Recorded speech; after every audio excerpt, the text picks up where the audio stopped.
हाँ माँ, खाना खा लिया था ऑफिस की कैंटीन में। तुम बेकार ही इतनी चिंता करती हो मेरी। मैं अपना ख्याल रखता हूँ। एक हाथ से ऑफिस की मोटी मोटी फाइलें संभालते हुए और दूसरे हाथ में मोबाइल कान से लगाए सुमित माँ को समझाने की कोशिश में जुटा हुआ था। देख, झूठ मत बोल मुझसे। कितना दुबला गया है तू। तेरी फोटो दिखाती रहती है छुटकी फेसबुक पर। अरे, इतना भी क्या काम होता है कि खाने पीने की सुध नहीं रहती तुझे। घर से दूर रह रहे बेटे के लिए माँ का चिंतित होना स्वाभाविक ही था। देख, मेरी बात मान, छुटकी को बुला ले अपने पास। बहन के आने से तेरे खाने पीने की सब चिंता मिट जाएगी। वैसे भी 12वीं पास कर लेगी इस साल, तो वहीं किसी कॉलेज में दाखिला मिल जाएगा। माँ उत्साहित होते हुए बोली। जिस बात से सुमित को सबसे ज्यादा कोफ्त होती थी वो यही बात थी। पता नहीं माँ क्यों नहीं समझती कि छुटकी के आने से उसकी चिंताएं मिटेंगी नहीं, उल्टे बहन के आने से सुमित के ऊपर जिम्मेदारी का एक और बोझ आ पड़ेगा। अभी तो वो परिवार से दूर अपने दोस्तों के साथ आजाद पंछी की तरह बेफिक्र जिंदगी का आनंद ले रहा था। उसके ऑफिस में ही काम करने वाले रोहन और मनीष के साथ मिलकर उसने एक किराए पर फ्लैट ले लिया था। महीने का सारा खर्च तीनों तयशुदा हिसाब से बांट लेते थे। अविवाहित लड़कों को घर गृहस्थी का कोई ज्ञान तो था नहीं, मनमौजी में दिन गुजर रहे थे। जो जी में आता करते, किसी तरह की बंदिश, कोई रोक टोक नहीं थी उनकी जिंदगी में। कपड़े धुले तो धुले, वरना यूं ही पहन लिए। हफ्ते में एक बार मन हुआ तो घर की सफाई हो जाती थी, वरना वह भी नहीं। सुमित से जब भी उसकी माँ छोटी बहन को साथ रखने की बात कहती, वो घोड़े सा बिदक जाता। छुटकी रहने आएगी तो सुमित को दोस्तों से अलग कमरा लेकर रहना पड़ेगा और ऊपर से उसकी आजादी में खलल भी पड़ेगा। यही वजह थी कि वो न कोई बहाना बनाकर माँ की बात टाल जाता। माँ, अभी बहुत काम है ऑफिस में, मैं बाद में फोन करता हूँ, कहकर सुमित ने फोन रख दिया। वो सोच रहा था, कहीं माँ सचमुच छुटकी को न भेज दें। तीनों दोस्तों को यूं तो कोई समस्या नहीं थी, लेकिन खाना पकाने के मामले में तीनों ही अनाड़ी थे। ब्रेड, अंडा, दूध पर गुजारा करने वाले। रोज रोज एक ही तरह का खाना खाकर सुमित उकता गया था। बाहर का खाना अक्सर उसका हाजमा खराब कर देता था। परिवार से दूर रहने का असर सचमुच उसकी सेहत पर पड़ रहा था। माँ का इस तरह चिंता करना वाजिब भी था। इस समस्या का कोई स्थायी हल निकालना पड़ेगा, वो मन ही मन सोचने लगा। फिलहाल तो 4 बजे उसकी एक मीटिंग थी। खाने की चिंता से ध्यान हटा, वो एक बार फिर से फाइलों के ढेर में गुम हो गया। सुमित के अलावा रोहन और मनीष की भी यही समस्या थी। उनके घर वाले भी अपने लाडलों की सेहत की फिक्र में घुले जाते थे। शाम को थक हार कर सुमित जब घर आया तो बड़ी देर तक घंटी बजाने पर भी दरवाजा नहीं खुला। एक तो दिन भर ऑफिस में माथा पच्ची करने के बाद वो बुरी तरह थक गया था। उस पर घर की चाबी ले जाना आज वो भूल गया था। फ्लैट की एक एक चाबी तीनों दोस्तों के पास रहती थी, जिससे किसी को असुविधा न हो। थकान से बुरी तरह झल्लाए सुमित ने एक बार फिर बड़ी जोर से घंटी पर हाथ दे मारा। थोड़ी ही देर में इंच भर दरवाजे की आड़ से मनीष का चेहरा नजर आया। सुमित को देखकर उसने हड़बड़ाकर दरवाजा पूरा खोल दिया। क्यों, इतना टाइम लगता है क्या? बहरा हो गया था क्या जो घंटी सुनाई नहीं दी? अंदर घुसते ही सुमित ने उसे आड़े हाथों लिया। गले में बंधी नेकटाई को ढीला कर सुमित बाथरूम की तरफ जा ही रहा था कि मनीष ने उसे टोक दिया। यार, अभी रुक जा कुछ देर। क्यों, क्या हुआ? सुमित ने पूछा। फिर मनीष को बगले झांकते देखकर वो सब कुछ समझ गया। कोई है क्या वहाँ? हाँ यार, वो नेहा आई है, वही है बाथरूम में। अरे, तो ऐसा बोलना। सुमित ने फ्रिज खोलकर पानी की ठंडी बोतल निकाल ली। मनीष की प्रेमिका नेहा नौकरी करती थी और एक वुमेन हॉस्टल में रह रही थी। जब भी सुमित और रोहन घर पर नहीं होते, मनीष नेहा को मिलने के लिए बुला लेता। सुमित को इस बात से कोई एतराज नहीं था, मगर रोहन को यह बात पसंद नहीं आती थी। उसका मानना था कि मालिकमकान कभी भी इस बात को लेकर उन्हें घर खाली करने को कह सकता है। जब कभी नेहा को लेकर मनीष और रोहन के बीच में तकरार होती, सुमित बीच बचाव से मामला शांत करवा लेता। यार, बड़ी भूख लगी है, खाने को कुछ है क्या? सुमित ने फ्रिज में झांका।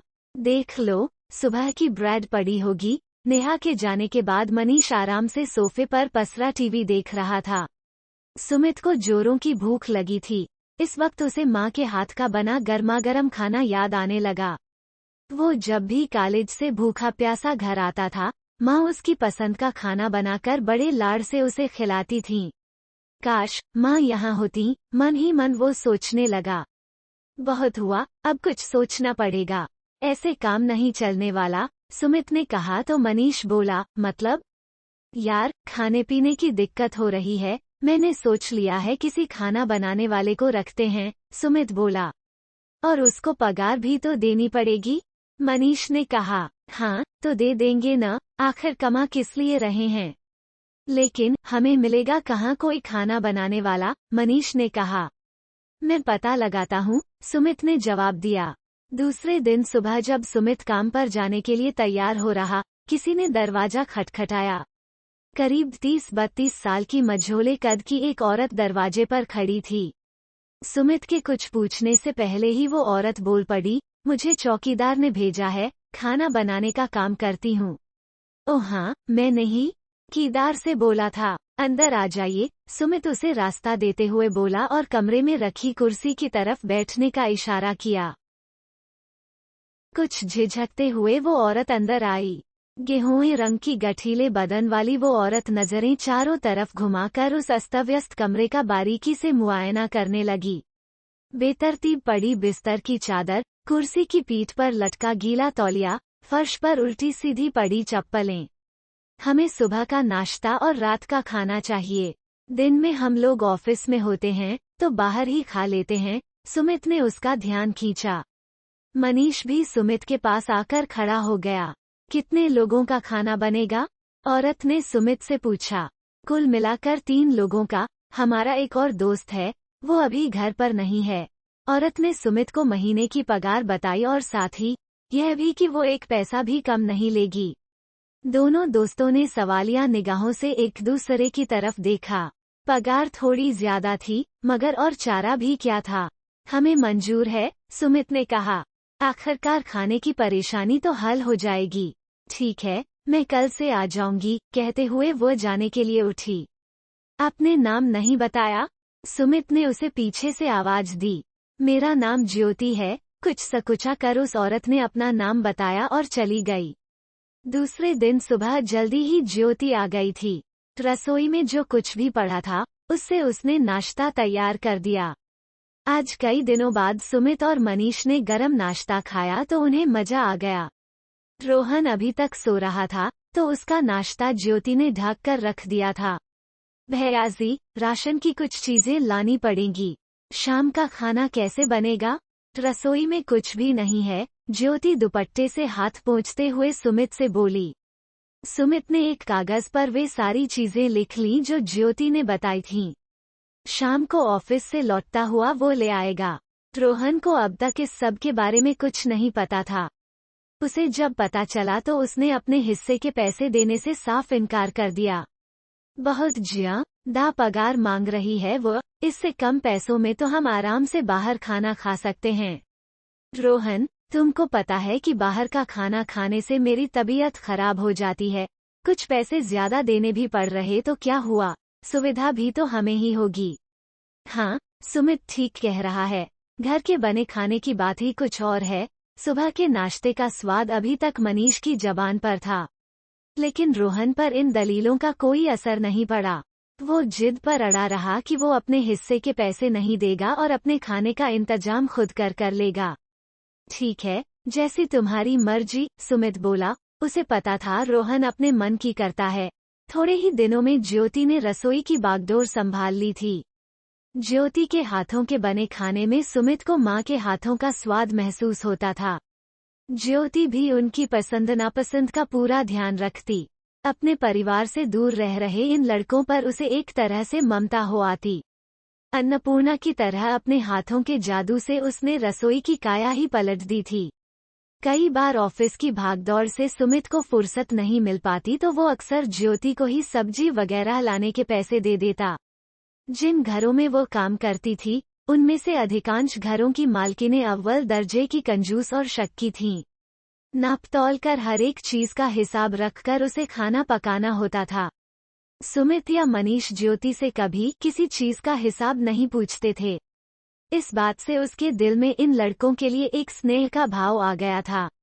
अपनी हल्की बीमारी में भी वो उनके लिए खाना पकाने चली आती। एक शाम ऑफिस से लौटते वक्त रास्ते में सुमित की बाइक खराब हो गई। किसी तरह घसीटते हुए उसने बाइक को मोटर गैराज तक पहुंचाया। क्या हुआ, फिर से खराब हो गई? गैराज में काम करने वाला नौजवान शकील ग्रीस से सने हाथ अपनी शर्ट से पोंछता हुआ सुमित के पास प्रश्नवाचक चिन्ह आया। यार, सुरेश कहाँ है? यह तो उसके हाथ से ही ठीक होती है, सुरेश को बुलाओ। जब भी उसकी बाइक धोखा दे जाती, वो गैराज के सीनियर मैकेनिक सुरेश के ही पास आता और उसके अनुभवी हाथ लगते ही बाइक दुरुस्त चलने लगती। शकील सुरेश को बुलाने के लिए गैराज के अंदर बने छोटे से केबिन में चला गया। थोड़ी ही देर में मध्यम कदकाठी के हंसमुख चेहरे वाला सुरेश बाहर आया। माफ कीजिए सुमित बाबू, हम जरा अपने लिए दोपहर का खाना बना रहे थे। आप अपना खाना यहाँ गैराज में बनाते हैं? परिवार से दूर रहते हैं क्या? सुमित ने हैरानी से पूछा। इस गैराज में वो कई सालों से काम कर रहा था। अपने बरसों के अनुभव और कुशलता से आज वो इस गैराज का सीनियर मैकेनिक था। ऐसी कोई गाड़ी नहीं थी जिसका मर्ज उसे न पता हो, इसलिए हर ग्राहक उसे जानता था। अब क्या बताएं, 2 साल पहले घरवाली कैंसर की बीमारी से चल बसी। तब से यह गैराज ही हमारा घर है। कोई बाल बच्चा हुआ नहीं, तो परिवार के नाम पर हम अकेले हैं। बस कट रही है किसी तरह। लाइए देखूं क्या माजरा है। सुरेश, पिछली बार आप नहीं थे तो राजू ने कुछ पार्ट्स बदलकर बाइक ठीक कर दी थी।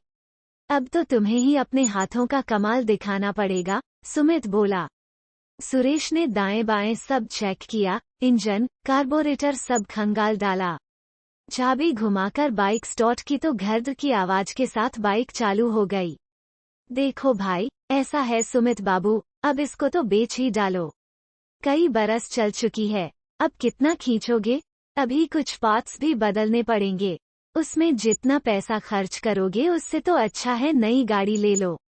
तुम ही कोई अच्छी सी सेकंड हैंड दिला दो, सुमित बोला।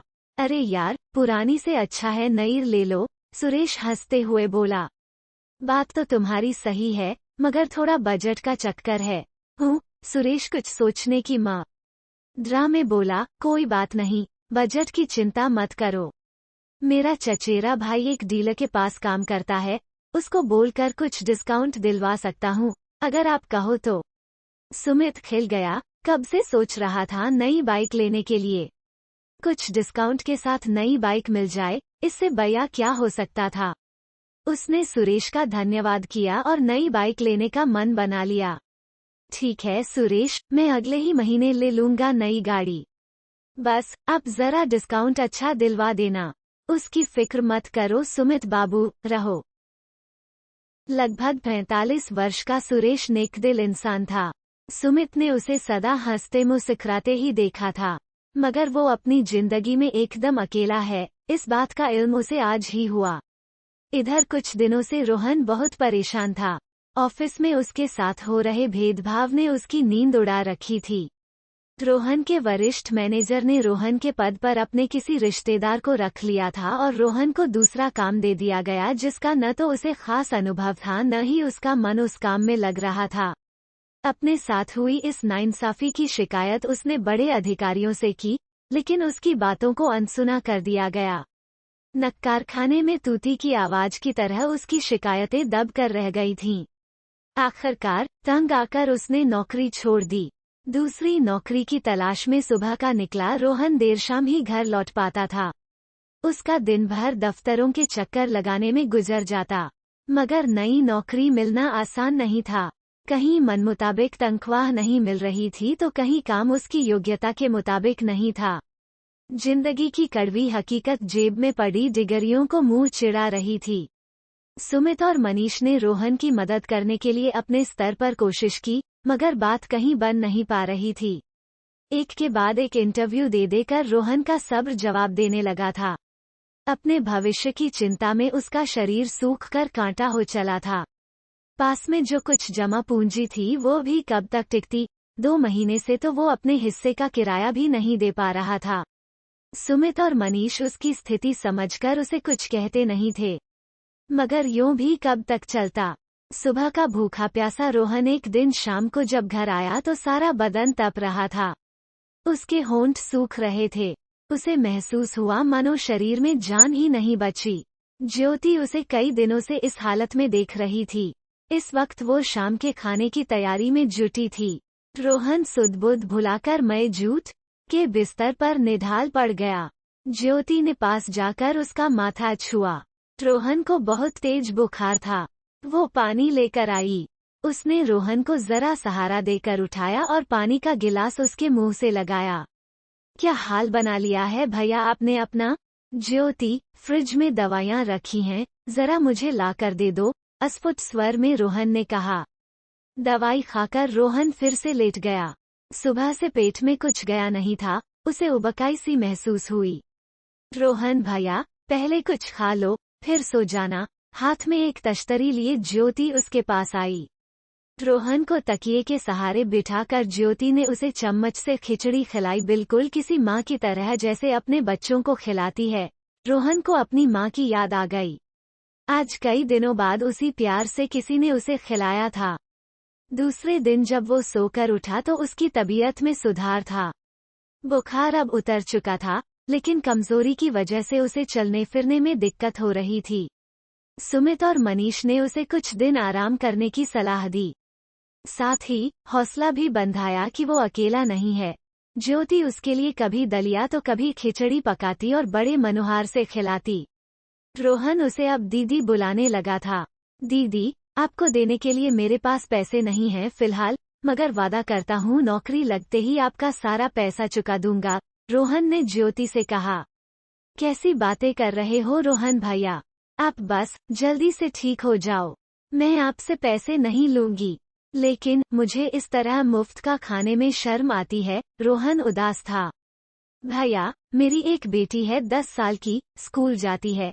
मेरा सपना है कि मेरी बेटी पढ़ लिख कर कुछ बने, पर मेरे पास इतना वक्त नहीं कि उसे घर पर पढ़ा सकूं और उसे ट्यूशन भेजने की मेरी हैसियत नहीं है। घर का किराया, मुन्नी के स्कूल की फीस और राशन पानी के बाद बचता ही क्या है। अगर आप मेरी बेटी को ट्यूशन पढ़ा देंगे तो बड़ी मेहरबानी होगी। आपसे मैं खाना बनाने के पैसे नहीं लूंगी, समझ लूंगी वही मेरी पगार है। बात तो ठीक थी। रोहन को भला क्या परेशानी होती। रोज शाम मुन्नी अब अपनी माँ के साथ आने लगी। रोहन उसे दिल लगाकर पढ़ाता। ज्योति कई घरों में काम करती थी। उसने अपनी जान पहचान के एक बड़े साहब को रोहन का बायोडेटा दिया। रोहन को इंटरव्यू के लिए बुलाया गया। मेहनती और योग्य तो वो था ही, इस बार समय ने भी उसका साथ दिया और उसकी नौकरी पक्की हो गई। सुमित और मनीष भी खुश थे। रोहन सबसे ज्यादा एहसानमंद ज्योति का था। जिस निस्वार्थ भाव से ज्योति ने उसकी मदद की थी, रोहन के दिल में ज्योति का स्थान अब किसी सगी बहन से कम नहीं था। ज्योति भी रोहन की कामयाबी से खुश थी, साथ ही उसकी बेटी की पढ़ाई को लेकर चिंता भी हट चुकी थी। घर में जिस तरह बड़ी बहन का सम्मान होता है, कुछ ऐसा ही अब ज्योति का सुमित और उसके दोस्तों के घर में था। ज्योति की उपस्थिति में ही बहुत बार नेहा मनीष से मिलने घर आती थी। शुरू शुरू में मनीष को कुछ झिझक हुई, मगर ज्योति अपने काम से मतलब रखती। वो दूसरी कामवाली बाइयों की तरह इन बातों को चुगली का साधन नहीं बनाती थी। मनीष और नेहा की एक दिन किसी बात पर तू-तू मैं हो गई। ज्योति उस वक्त रसोई में अपना काम कर रही थी। दोनों की बातें उसे साफ साफ सुनाई दे रही थीं। मनीष के व्यवहार से आहत, रोती हुई नेहा वहां से चली गई। उसके जाने के बाद मनीष भी गुमसुम बैठ गया। ज्योति आमतौर पर ऐसे मामले में नहीं पड़ती थी। वो अपने काम से काम रखती थी, मगर नेहा और मनीष को इस तरह लड़ते देखकर उससे रहा नहीं गया। उसने मनीष से पूछा तो मनीष ने बताया कि कुछ महीनों से शादी की बात को लेकर नेहा के साथ उसकी खटपट चल रही है। लेकिन भैया, इसमें गलत क्या है? कभी न कभी तो आप नेहा दीदी से शादी करें गे ही। यह शादी होनी बहुत मुश्किल है ज्योति, तुम नहीं समझोगी। मेरे घर वाले जात पात पर बहुत यकीन करते हैं और नेहा हमारी जाति की नहीं है। वैसे तो मुझे आपके मामले में बोलने का कोई हक नहीं है मनीष भैया, मगर एक बात कहना चाहती हूँ। मनीष ने प्रश्नात्मक ढंग से उसकी तरफ देखा। मेरी बात का बुरा मत मानिए मनीष भैया। नेहा दीदी को तो आप बहुत पहले से जानते हैं, मगर जात पात का ख्याल आपको अब आ रहा है। मैं भी एक औरत हूँ। मैं समझ सकती हूँ कि नेहा दीदी को कैसा लग रहा होगा जब आपने उन्हें शादी के लिए मना किया होगा। इतना आसान नहीं होता किसी भी लड़की के लिए इतने लंबे अरसे बाद अचानक संबंध तोड़ लेना। यह समाज सिर्फ लड़की पर ही उंगली उठाता है। आप दोनों के रिश्ते की बात जानकर क्या भविष्य में उनकी शादी में अड़चन नहीं आएगी? क्या नेहा दीदी और आप एक दूसरे को भूल पाएंगे? जरा इन बातों को सोचकर देखिए। अब आपको जात पात का ध्यान आ रहा है, तब क्यों नहीं आया था जब नेहा दीदी के सामने प्रेम प्रस्ताव रखा? ज्योति कुछ भावुक स्वर में बोली। उसे मन में थोड़ी शंका भी हुई कि कहीं मनीष उसकी बातों का बुरा न मान जाए। आखिर वो इस घर में सिर्फ एक खाना पकाने वाली ही थी। मनीष ने ज्योति की इस नसीहत का बुरा नहीं माना। वो खुद भी नेहा को इस तरह रुलाकर अच्छा महसूस नहीं कर रहा था। एक लंबे अरसे से वो और नेहा एक दूसरे के करीब थे। दोनों ने एक दूसरे के साथ जीने मरने के वादे किए थे। कितनी ही बार दोनों ने अलग होने का फैसला लिया, मगर कुछ पलों की जुदाई भी दोनों से बर्दाश्त नहीं होती थी। मनीष को ज्योति की बात में सच्चाई लगी।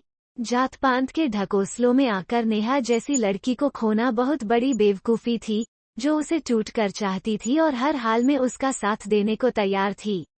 अब चाहे कुछ भी हो जाए, नेहा ही मेरी जीवन संगिनी बनेगी। मनीष के शब्दों में सच्चाई की झलक थी। ज्योति मुस्कुरा उठी। उसकी एक कोशिश से दो दिल टूटने से बच गए थे।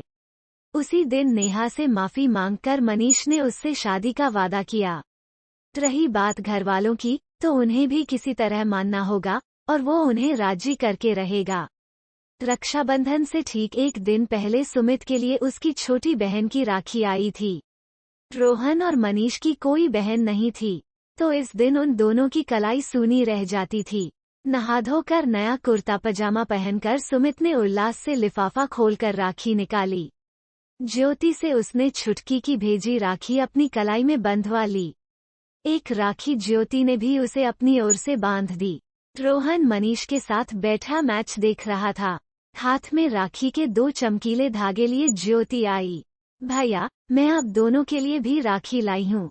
असल में मेरा कोई सगा भाई नहीं है, तो आप तीनों को ही मैं भाई मानती हूँ। रोहन और मनीष ने भी खुशी ज्योति से राखी बंधवाई। उसी शाम तीनों दोस्त बैठकर छुट्टी वाले दिन का आनंद ले रहे थे। यार सुमित, नेहा से शादी करके मुझे अलग फ्लैट लेना पड़ेगा। तुम लोगों के साथ बिताए ये दिन बहुत याद आएंगे, मनीष ने कहा। और हम क्या यूं ही कुंवारे रहेंगे? रोहन ने उसकी पीठ पर धप से एक हाथ मारा। क्यों, है न सुमित? तेरी और मेरी भी शादी हो जाएगी। फिर सब अपनी अपनी जिंदगी में मस्त भविष्य के सपनों में तीनों कुछ देर के लिए खो गए। लेकिन सुमित कुछ और ही सोच रहा था। शादी की बात पर उसे न जाने क्यों सुरेश का ख्याल आ गया।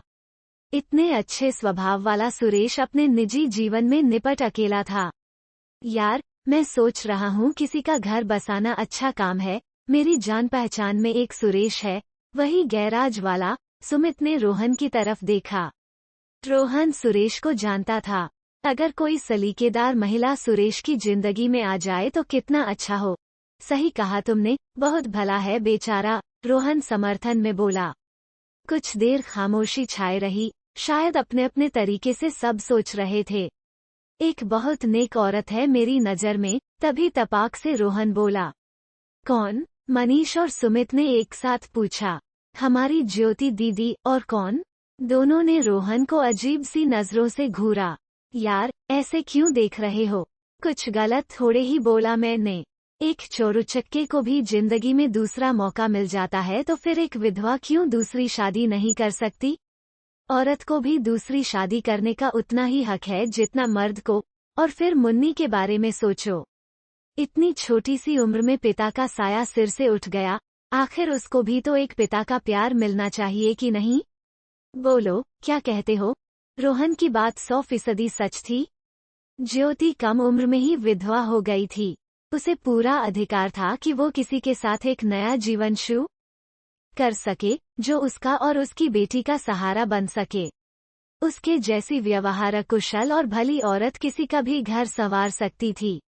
तीनों दोस्तों की नज़र में सुरेश के लिए ज्योति एकदम फिट थी। लेकिन ज्योति मानेगी क्या? मनीष ने शंका जाहिर की। मैं मनाऊंगा ज्योति दीदी को, सुमित बोला। उसी शाम जब ज्योति उन तीनों का खाना पकाकर निपटी और मुन्नी भी अपनी पढ़ाई कर चुकी तो सुमित ने उसे रोक लिया। बोलो, क्या बात करनी थी भैया? ज्योति ने पूछा। बड़े नापतोल कर शब्दों को चुनकर सुमित ने अपनी बात ज्योति के सामने रखी। वो कुछ अन्यथा न ले, इस बात का उसने पूरा ध्यान रखा। सिर झुकाए सुमित की बातों को चुपचाप सुनती रही ज्योति। आज तक उसके अपने सगे रिश्ते वालों ने उसका घर बसाने की चिंता नहीं की थी। वो अकेली ही अपने दम पर अपना और अपनी बेटी का पेट पाल रही थी। उसने कभी किसी से सहारे की उम्मीद नहीं की थी, लेकिन खून का रिश्ता न होने पर भी उसके ये तीनों मुंहबोले भाई आज उसके भले के लिए इतने फिक्रमंद हैं, यह सोचकर ही ज्योति की आंखों से आंसू बह चले। उसे इस तरह से रोता देख तीनों के चेहरे पर परेशानी के भाव आ गए। सुमित को लगा शायद उसे यह सब नहीं कहना चाहिए था। देखो ज्योति, रो नहीं, हम तुम्हारी और मुन्नी की भलाई चाहते हैं, बस एक बार सुरेश से मिल लो, फिर आगे जो तुम्हारी मर्जी। सुमित ने प्रयास किया उसे शांत कराने का। भैया, मैं तो इसलिए रो रही हूँ कि आज मुझे अपने और पराई की पहचान हो गई। जो मेरे अपने हैं, वे कभी मेरे सुख दुख में काम नहीं आए और एक आप हो, जिनसे खून का रिश्ता नहीं है, फिर भी आप लोगों को मेरी और मेरी बेटी की चिंता है। कुछ संयत होकर अपनी गीली आंखें पोंछती हुई वह बोली, यह सच है कि एक पिता की जगह कोई नहीं ले सकता। मेरी बेटी पिता के प्यार से हमेशा महरूम रही है, मगर मैंने उसे माँ और बाप दोनों का प्यार दिया है। अगर आप लोगों को यकीन है कि कोई नेक इंसान मेरी बेटी को सगी बेटी की तरह प्यार देगा, तो मैं भी आप पर भरोसा करती हूँ। बात बनती देख तीनों के चेहरे खिल गए। दो अधूरे लोगों को मिलाकर उनके जीवन में खुशियों की बहार लाने से बढ़कर भला और क्या नेकी हो सकती थी। सुरेश और ज्योति की एक औपचारिक मुलाकात करवाई गई। तीनों ने पूरी तसल्ली के बाद ही ज्योति के लिए सुरेश जैसे इंसान को चुना था। सुरेश ने सहर्ष ज्योति और मुन्नी को अपना लिया। एकाकी जीवन के सूनेपन को भरने के लिए कोई तो चाहिए था। बहुत ही सादगी के साथ सुरेश और ज्योति का विवाह संपन्न हुआ। तीनों दोस्तों ने शादी की जिम्मेदारी अपने कंधों पर ले ली थी। प्रीति भोज पर वरवधू पक्ष के कुछ एक रिश्तेदारों को भी बुलाया गया था। सुमित ने माँ और छुटकी को भी खास इस विवाह के लिए बुला रखा था। उसकी माँ गर्व का अनुभव कर रही थी सपूत के हाथों नेक काम होते देखकर। विदाई के समय ज्योति सुमित, मनीष और रोहन के गले लगकर जार जार रोने लगी, तो तीनों को महसूस हुआ जैसे उनकी सगी बहन विदा हो रही है। अपने आंचल में बंधे खीर चावल को सिर के ऊपर से पीछे फेंककर रस्म पूरी करती ज्योति विदा हो गई थी, साथ में देती गई ढेरों आशीर्वाद अपने तीनों भाइयों को।